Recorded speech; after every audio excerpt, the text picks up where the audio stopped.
Student, कैसे हैं आप सब। आज मैं यहाँ आपकी कंचन मैम एक बार फिर से आप सभी के लिए हिंदी विषय लेके आई हूँ।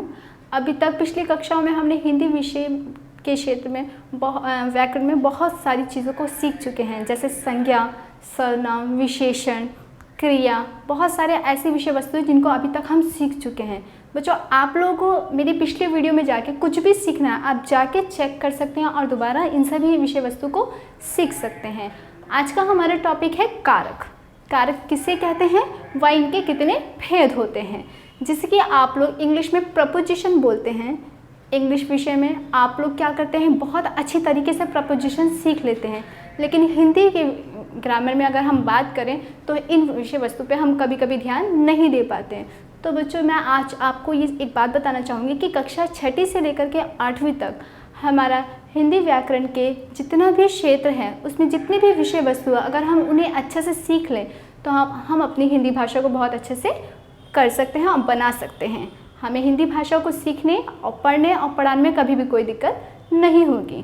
तो आज का हमारा जो टॉपिक है वह क्या है बच्चों, कारक। आज हम कारक सीखेंगे कि किस तरीके से हिंदी व्याकरण में कार्य करते हैं, और ये बहुत ही आसान होते हैं बच्चों, और आज हम इसी माध्यम से इसको सीखेंगे। तो सबसे पहले मैं बात करती हूँ कर्ता की। ठीक है बच्चों, कारक के 8 भेद होते हैं। पहला है कर्ता, फिर इसी तरीके से कर, कर्ण, संप्रदान, अपादान, संबंध, अधिकरण और संबोधन। ये कुल मिला के हमारे बच्चों कितने कारक होते हैं, 8 होते हैं। इन सभी को हम एक एक करके सीखेंगे। पहले हम बात करते हैं, पहले तो हम पहचानेंगे कि कारक क्यों ज़रूरी है। ठीक है बच्चों, जैसे सीखते हैं, जैसे कि माँ सब्जी काटी।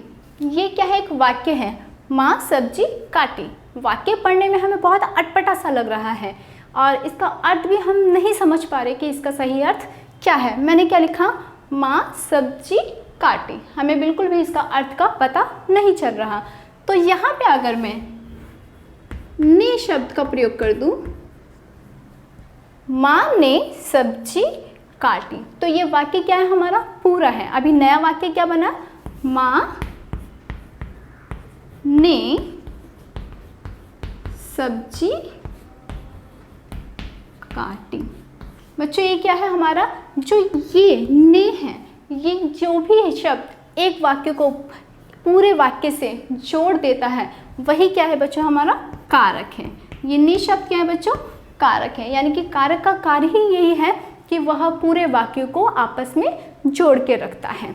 तो यहाँ पे हमने क्या सीखा, अगर ने नहीं होगा तो हमें पता नहीं चलेगा कि क्रिया क्या हो रही है, यह वाक्य हमें क्या बताना चाह रहा है, इसका हम बिल्कुल भी अनुमान नहीं लगा पाएंगे। तो जहाँ पे अभी पहले मैंने लिखा था माँ सब्जी काटी, हमें बिल्कुल भी शब्द के वाक्य का पता नहीं चल पा रहा था। जैसे ही मैंने ने लगाया तो हमारा वाक्य क्या पूर्ण होता हुआ हमें दिखाई दे। तो ये ने ही क्या है बेटा, कर्ता। कर्ता ने, यानी कि जो भी कर्ता क्या होता है बच्चों, पहले हम कर्ता की बात करते हैं। कर्ता क्या होता है कि जिस वाक्य में क्रिया करने वाला जो होता है उसी को कर्ता कहते हैं। तो कर्ता किसे कहते हैं बेटा, क्रिया करने वाले को कर्ता कहते हैं। यहाँ पे क्रिया कौन कर रही है, माँ। तो माँ क्या है, यहाँ पे कर्ता है। माँ ने सब्जी काटी, तो कर्ता के साथ हम कौन सी विभक्ति चिन्ह लगाएंगे बच्चों, ने। अगर आपसे पूछा जाए कि यहाँ पे कौन सा कारक है तो कर्ता के साथ ने कारक है। इस तरीके से एक और हम देखेंगे, एक और वाक्य हम देखते हैं, नीरज समोसा खाया। वाक्य अटपटा सा है हमारा, बिल्कुल भी अनुमान नहीं लगा पा रहे कि क्या कहना चाह रहे हैं हम यहाँ पे, नीरज समोसा खाया, बिल्कुल नहीं। लेकिन जब हम किसका, कारक का इस वाक्य में प्रयोग करेंगे तो हमारा वाक्य क्या बच्चों हो जाएगा, पूर्ण हो जाएगा। इसी को आप लोग इंग्लिश में प्रपोजिशन के माध्यम से सीखते हैं और हिंदी में इसे कारक बोलते हैं, और जिन चिन्हों का प्रयोग करते हैं उन्हें विभक्ति चिन्ह बोलते हैं। आपके हर एग्ज़ाम में कक्षा 6ठी से लेकर के 8वीं तक ये पूछा जाता है कि कोई भी एक वाक्य दे दिया जाए और उसमें पूछा जाता है कि कारक बताइए कि इसमें कौन सा कारक है। अभी देखेंगे इसे हम, जैसे कि नीरज ने समोसा खाया। नीरज ने समोसा खाया। मैंने कर्ता के साथ किस विभक्ति चिन्ह का प्रयोग किया? ने का, जिससे कि वाक्य भी पूरा हुआ। और आपसे एग्जाम में यही पूछा जाएगा कि उपयुक्त वाक्य में कारक चिन्ह बताओ, कौन सा कारक चिन्ह है। तो हमें पता चल जाएगा कि अगर ये ने है तो कौन सा कारक चिन्ह है बच्चों? कर्ता कारक है। कौन सा कारक है यहाँ पे? कर्ता, कर्ता कारक है। इसी तरीके से अब हम बात करते हैं कर्म की।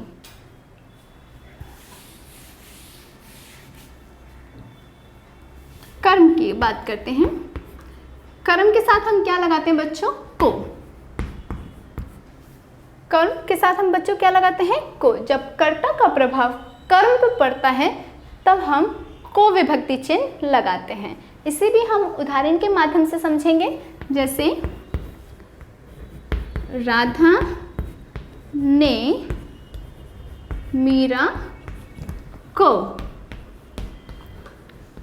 बुलाया। राधा ने मीरा को बुलाया, तो कर्ता किस पे असर कर रहा है? कर्म पे, कर्म पे। ठीक है, राधा ने मीरा को बुलाया, तो बुलाया, तो इसका जो हम संबंध दिखा रहे हैं वो को। राधा ने, यहाँ पे दो कारक है लेकिन कर्ता का जो असर दिख रहा है वो कर्म पे पड़ रहा है, कार्य पे, कि बुलाया, क्रिया करके कि बुलाया। तो कर्ता का जब असर कर्म पे पड़ता है तो कौन सा कारक चिन्ह लगाते हैं बच्चों? को। जैसे कि राधा ने मीरा को बुलाया, यहाँ पे कारक चिन्ह बच्चों कौन सा है? को, यानी कि कर्म। दूसरा देखते हैं, राम ने श्याम को मारा। यहाँ पे भी कर्ता का असर क्या दिख रहा है बच्चा? कर्म, कर्म दिखा रहा है। ठीक है, जब कर्ता का असर कर्म पे पड़ता है तो हम क्या लगाते हैं? को, यानी कि एक वाक्य को जब जोड़ रहे हैं तो कौन सा चिन्ह दिखा रहे हैं बच्चों? को। विभक्ति चिन्ह क्या है? को, यानी कि कर्म पे। अब बात करते हैं करण।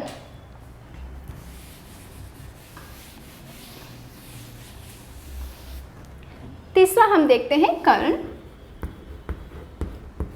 करण का उपयोग बच्चे हम किसके लिए करते हैं? से, के साथ या फिर द्वारा। किसके साथ करते हैं बच्चे? से। जब हम किसी की चीज़ से कोई काम पूरा करते हैं, किसी के साथ लेके काम पूरा करते हैं, के साथ और फिर के द्वारा। उदाहरण से समझते हैं हम यहाँ पे। अभी हम से बोल रहे हैं, जैसे राम ने कलम से पत्र लिखा। तो किसी की सहायता से किया गया कार्य यहाँ पे क्या बता रहा है? से बता रहा है। कौन सा चिन्ह है? विभक्ति चिन्ह से। तो इसका क्या होता है? कारक कर्म, यानी कि किसी के साथ जब हम दिखाते हैं तो किसका उपयोग कर रहे हैं? से का। राम ने कलम से पत्र लिखा। इसी तरीके से हम दूसरा देखते हैं, द्वारा का देखते हैं। जैसे दर्जी के द्वारा कपड़े सिलते हैं। दर्जी के द्वारा कपड़े सिलते हैं। तो यहाँ पे भी हम क्या दिखा रहे हैं? द्वारा, के द्वारा। जब हम किसी को किसी के साथ जोड़ते हैं तो कौन से कारक का प्रयोग करते हैं बच्चों? करण का। किसके? करण का। किसी के साथ जब हम दिखाते हैं और किसी के से दिखाते हैं। तो यह हमारा तीसरा पॉइंट था।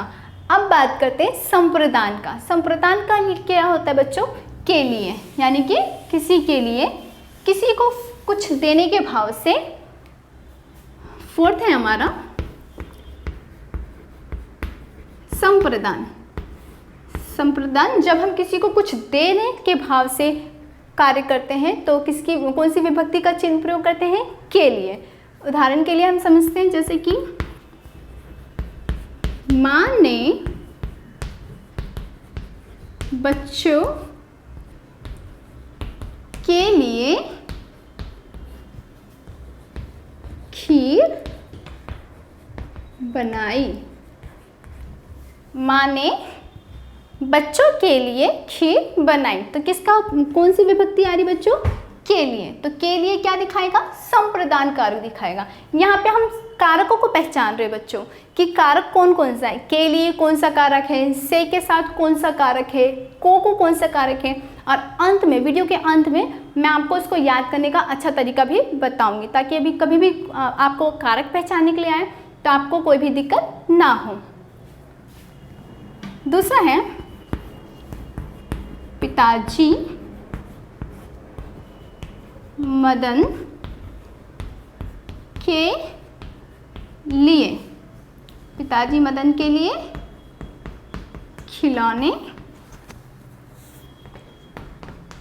लाए। यहाँ पे क्या है बच्चों, वाक्य पढ़ते हैं, पिताजी मदन के लिए। यहाँ पे भी क्या है, किसी को देने के भाव से, पिताजी देने के भाव से लेके आए, पिताजी मदन के लिए खिलौने लाए। तो जब हम किसी को कुछ देने के भाव से के लिए का उपयोग कर रहे हैं तो वो कौन सा कारक है बच्चों, संप्रदान कारक है। ठीक है, तो अभी आपने जाना संप्रदान क्या है, जब किसी को कुछ देने के भाव में और या फिर जब किसी के लिए कुछ कर रहे हैं, तो के लिए क्या है, हमारा विभक्ति चिन्ह है और ये कौन सा कारक है, संप्रदान कारक है। अब हम बात करते हैं अपर्दान। अपर्दान को भी समझेंगे।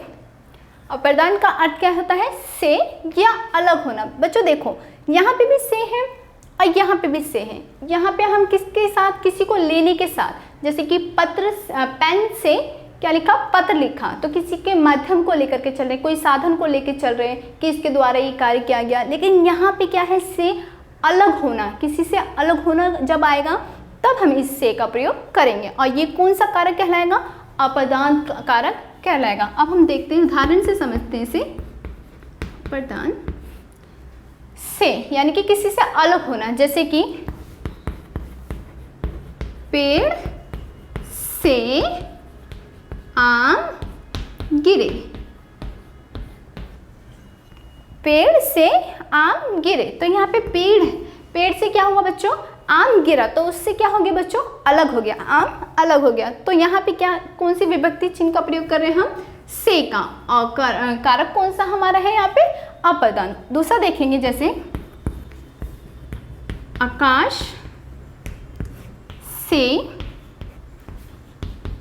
बारिश हुई। यहाँ पे क्या है, आकाश से क्या हो रही है, बारिश हो रही है, तो बारिश का हर एक पानी क्या हो रहा है, आकाश से अलग हो रहा है। तो यहाँ पे भी हम किस विभक्ति चिन्ह का प्रयोग कर रहे हैं, से। तो से का प्रयोग हम वहाँ पे भी करते हैं जब कहीं से किसी के अलग होने का पता चलता है, तो हम से का प्रयोग करते हैं। और से कौन सा कारक होगा यहाँ पे, अपर्दान कारक होगा। अब बात करते हैं हम संबंध। संबंध, संबंध बेटा, हम जब किसी को किसी वस्तु का संबंध किसी दूसरी वस्तु से बताते हैं तो हम इस कारक चिन्हों का प्रयोग करते हैं। इसके लिए क्या है, का, के, की, इन सब का हम जब किसी से संबंध बताते हैं तब इसका प्रयोग हम इन विभक्ति चिन्हों का प्रयोग करते हैं। तो उदाहरण से समझेंगे इसे भी, जैसे कि यह बोर्ड लकड़ी का है। तो हम क्या बता रहे हैं कि यह बोर्ड किसका है, लकड़ी का है। तो हम कारक बता रहे हैं, उसका संबंध बता रहे हैं कि यह बोर्ड किससे बना है, लकड़ी से बना है। तो क्या है, का, संबंध बता रहे हैं। इसी तरीके से यह पंखा लोहे का है। यहाँ पे भी क्या बता रहे हैं हम, ये बता रहे हैं कि ये पंखा लोहे का है। तो यहाँ पे क्या बता रहे हैं, इसका संबंध बता रहे हैं। इसी तरीके से एक दो और देखते हैं कि जैसे कि यह पुस्तक राम की है। तो पुस्तक का संबंध किससे बता रहे हैं बच्चों, राम से बता रहे हैं। तो जब हम किसी का संबंध बताते हैं और जिन विभक्ति चिन्ह का प्रयोग करते हैं तो इसको क्या बोलते हैं, संबंध कारक बोलते हैं। यहाँ पे कौन सी विभक्ति चिन्ह लगी बच्चों, का, के, की। ठीक है, जब इन विभक्ति चिन्हों का प्रयोग करते हैं तो इन विभक्ति चिन्हों का कारक हम क्या बताते हैं, संबंध। यहाँ पे कौन सा कारक है बच्चों, संबंध कारक है, संबंध कारक है। इसी तरीके से हम कारकों की पहचान करना सीखते हैं। अब बात करते हैं अधिकरण। ठीक है बच्चों,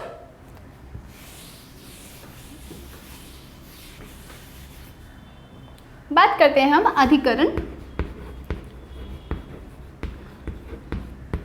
अधिकरण कारक में क्या है बच्चों, मैं, पर या फिर जगह बताते हैं। अधिकरण कारक का क्या मतलब है बच्चों कि जगह बता रहा है। उदाहरण से समझते हैं इसे भी, जैसे कि मछली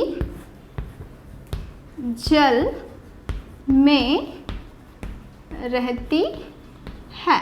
तो हम यहाँ पे दिखा रहे हैं कि मछली कहाँ रहती है बच्चों, जल में रहती है। तो यहाँ पे हम जगह बता रहे हैं। तो हम जगह के लिए किसका उपयोग करेंगे बच्चों, मैं और पर का। तो मैं और पर ऐसी विभक्ति का चिन्ह है जिसका कारक क्या कहलाएगा, अधिकरण कहलाएगा। और पर भी समझते हैं, जैसे मेज पर पुस्तक है। तो यहाँ पे क्या बता रहे हैं, जो पुस्तक है उसकी जगह बता रहे हैं, किस पर है, मेज पर है। तो यहाँ पे पर क्या है बच्चों, हमारा अधिकरण कारक है। ठीक है बच्चों, जब अधिकरण का मतलब जब हम किसी की जगह बता रहे हैं तो वह कौन सा कारक होता है, अधिकरण। और इसके लिए हम किन विभक्ति चिन्हों का प्रयोग करते हैं बच्चों, मैं और पर का। एक आखिर लास्ट है हमारा, इसको भी हम देखेंगे, संबोधन। एक और कारक हमारा बच्चा है बच्चों, संबोधन। संबोधन क्या होता है बच्चों, जब हम किसी संबंध प्रकट करते हैं तब वह संबोधन होता है। इसका क्या है विभक्ति चिन्ह, हे, अरे। तो पहले हे को समझते हैं। उदाहरण के लिए जैसे कि हे प्रभु